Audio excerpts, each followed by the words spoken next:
esse conceito de buscar parcerias, ele parte do princípio de que ninguém faz nada sozinho, né? Nenhum homem é uma ilha.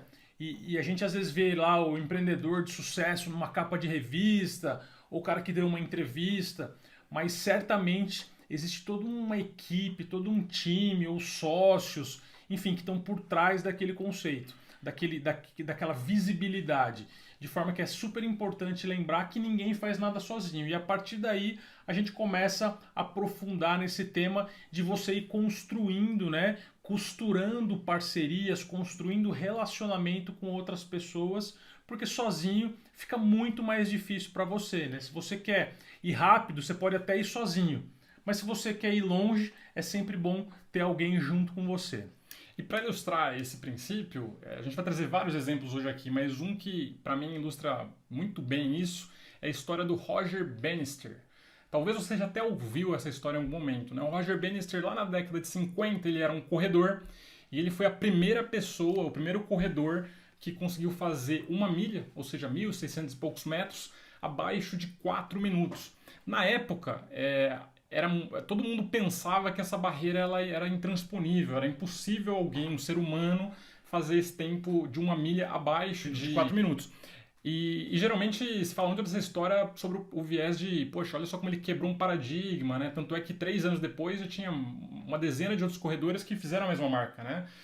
Mas aqui eu trago essa história por outro viés, né? Por outro aspecto, que é o seguinte: ele não conseguiu isso sozinho, né? Poucas pessoas sabem o bastidor dessa história. O Roger ele treinava com outros dois colegas, né?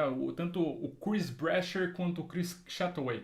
E eram colegas ali de treino deles. E na corrida que ele fez a marca de 3,59, foi essa corrida do recorde, né? Que quebrou essa marca dos 4 minutos, esses outros dois parceiros dele estavam ali presentes também. E aí, na corrida, existe um conceito, que talvez você já ouviu falar, e se você já viu lá uma São Silvestre, você vê lá os pelotões, né?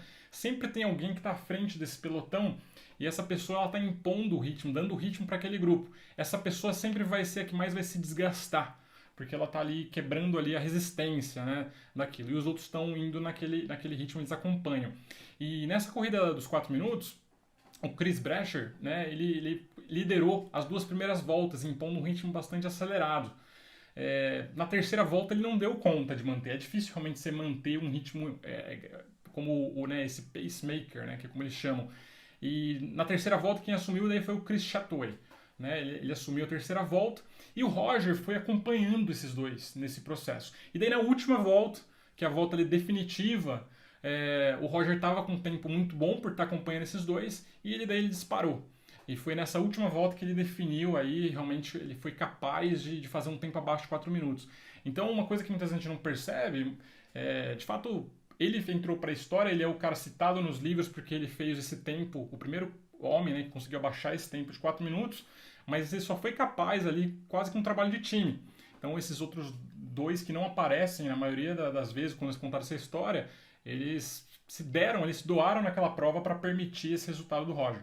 E é sempre importante você que está buscando empreender ou você que está construindo um time numa organização procurar pessoas complementares e normalmente pessoas melhores do que você, né? Sem aquele receio de eventualmente perder uma oportunidade, perder um cargo e tal.